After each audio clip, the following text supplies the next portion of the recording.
Hola, ¿cómo estáis?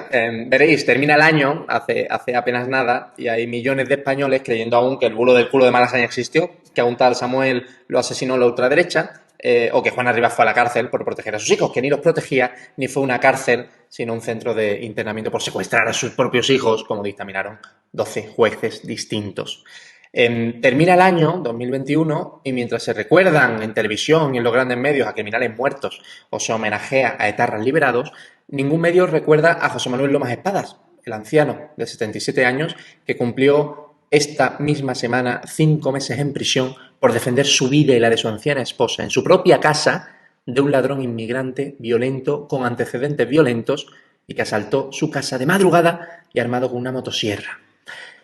Termina el año y millones de españoles no saben que España ha acabado este año 2021 con una inflación al 6,7%, que ya hemos sido superados en PIB per cápita por países como Lituania o Eslovenia o la República Checa, o que tu abuela pensionista está pagando 300 euros de luz al mes, o que el gobierno escondió el día de Navidad una subida del gas del 15%, o que mientras tenemos militares jugándose la vida en Siria, aquí la medalla al mérito de la Cruz de Carlos III se la damos a Pablo Iglesias.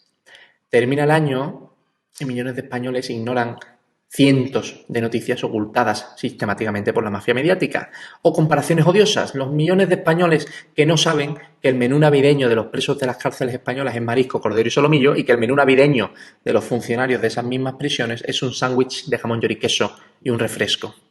Algo que ni le importa a los partidos de derecha ni tampoco a los de izquierdas, según parece.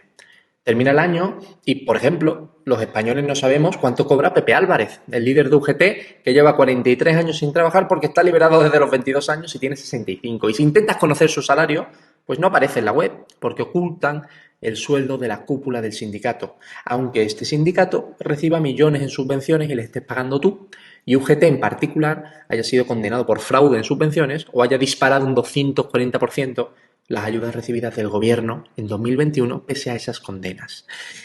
En este país, millones de españoles no saben que en Portugal el test de antígenos vale 2,5 euros y en España de 6 a 8 euros, los más caros de Europa, porque al gobierno español se le olvidó modificar un Real Decreto del año 2000.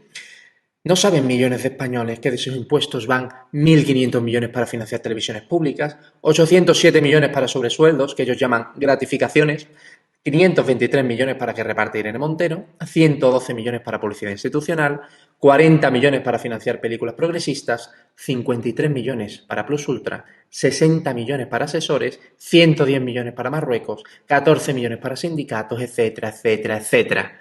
Mientras los jóvenes menores de 30 años tienen un salario medio de 973 euros de mierda, un desempleo del 33%, y el 86% vive todavía con sus padres.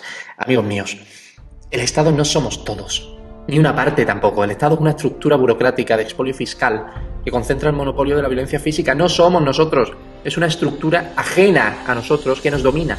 Y por eso tenemos en teoría una constitución, para protegernos de esa estructura, para garantizarnos derechos fundamentales frente al Estado.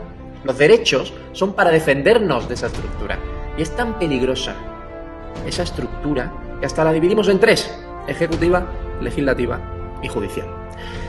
Pues bien, esa peligrosísima estructura ya no tiene separación de poderes. Ha crecido muchísimo, está controlada por una mafia mediática y unos partidos políticos que se dicen de izquierdas o de derechas para turnarse en el poder y que cada día conculcan cada vez más lo poco que queda de ese escudo legal que un día este país luchó por tener, llamada Constitución.